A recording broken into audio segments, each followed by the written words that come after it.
Soviet Russia had stayed out of Olympic competition and international sport. But Stalin used sport for its full propaganda effect within the USSR itself.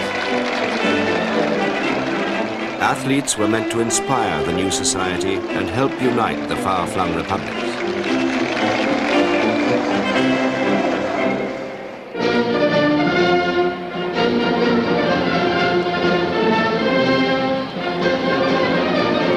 In fascist Italy, Benito Mussolini spent government money to build up sport and made his national teams a weapon of foreign policy.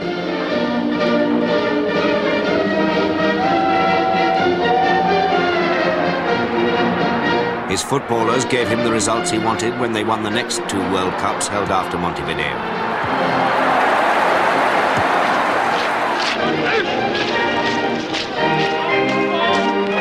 But no one was to exploit the full political potential of sport better than Adolf Hitler.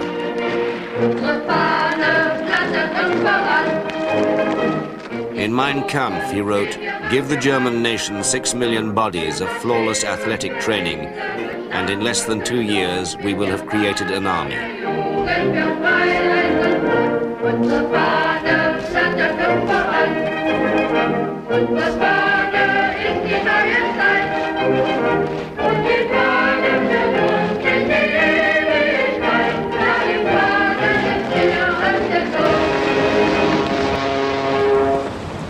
In the summer of 1936, international athletes converged on Germany for the 11th Olympics in Berlin. It was a far cry from the naivety of London 30 years before. The athletes were about to take part in one of the most carefully orchestrated propaganda events of the century. Robert Mitchell was a member of England's water polo team. We were taken straight off to the Olympic Village.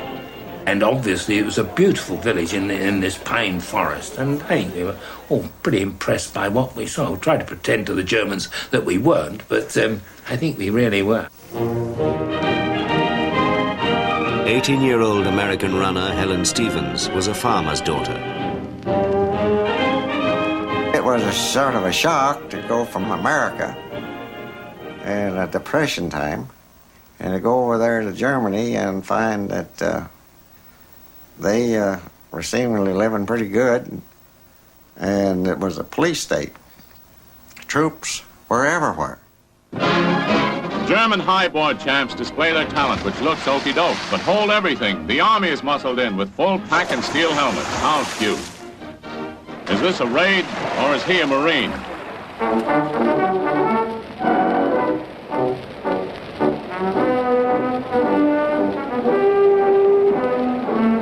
The opening was a carefully staged spectacle to lend a glow of Olympian majesty to the Third Reich.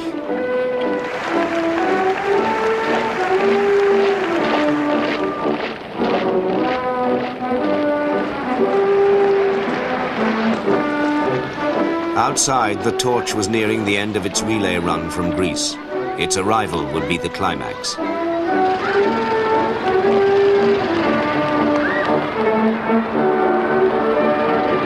"20-year-old Fritz Schilgen was chosen to carry the flame on the final leg into the stadium.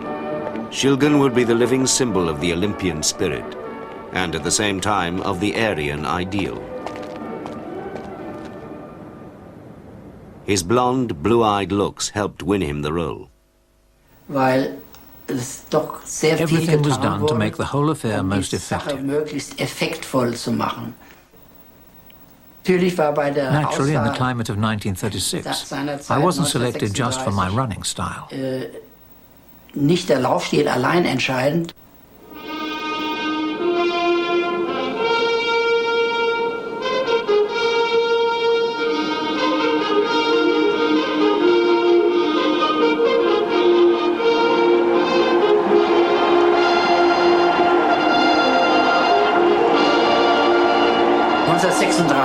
war es ohne Zweifel. 1936 was without any doubt an opportunity to show off.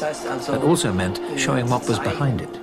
Was dahinter steht. Eine einheitliche A united, supposedly united way of thinking. I believe only a few of the sportsmen were aware of this. Den Sportlern in wenigsten Fällen bewusst waren.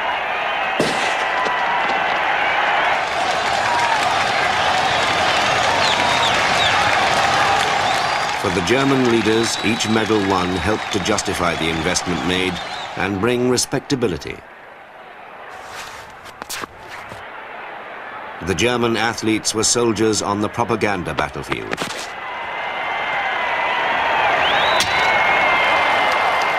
Nationalism was in the air and in the water. Playing water polo, now when we started a game, certain countries, particularly if Hitler was there, would line up in front of Hitler and all give the Nazi salute in the water. The whole team would line up. And we sort of stood and lounged against the goalpost at the other end, you see, and tried to look as lounging as we could, you see.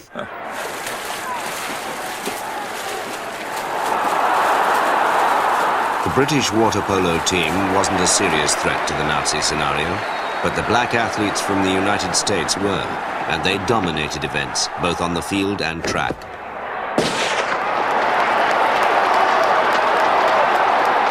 Jesse Owens led the way with 4 gold medals. The competition was grand, and we're very glad to come out on top. Thank you very kindly. The success of the black athletes was hard for the Nazis to accept. Hitler's failure to congratulate Owens was widely reported in America.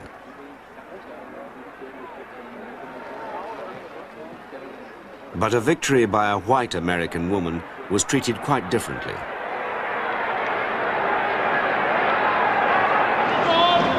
In the ladies' 100-meter final, a glimpse of America's Helen Stevens, who developed her speed chasing rabbits on a Missouri farm. And here you see her winging her way to a new universal mark of 11 5/10 seconds, while the greatest crowd in Olympic history salutes another member of the Star-Spangled Brigade of gold medal champions.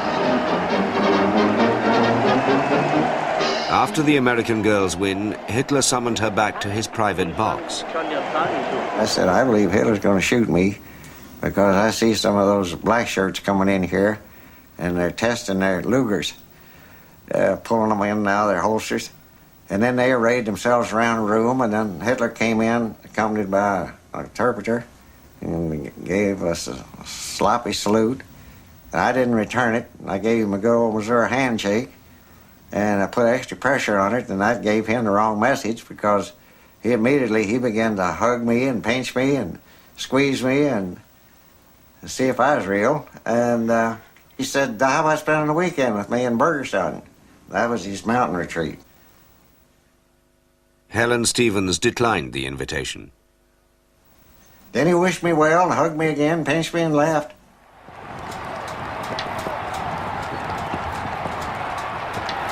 Hitler had impressed the world, successfully blending National Socialist ideals with Olympic images.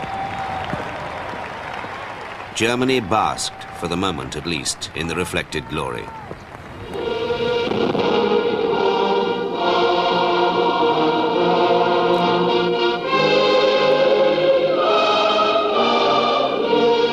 As the 1936 Olympics came to a close, the power of the stage management was hard to resist.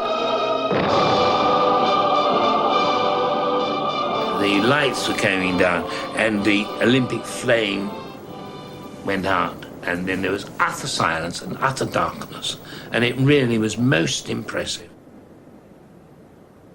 And then they started Sieg Heil, and that was when 100,000 people were going Sieg Heil, Sieg Heil.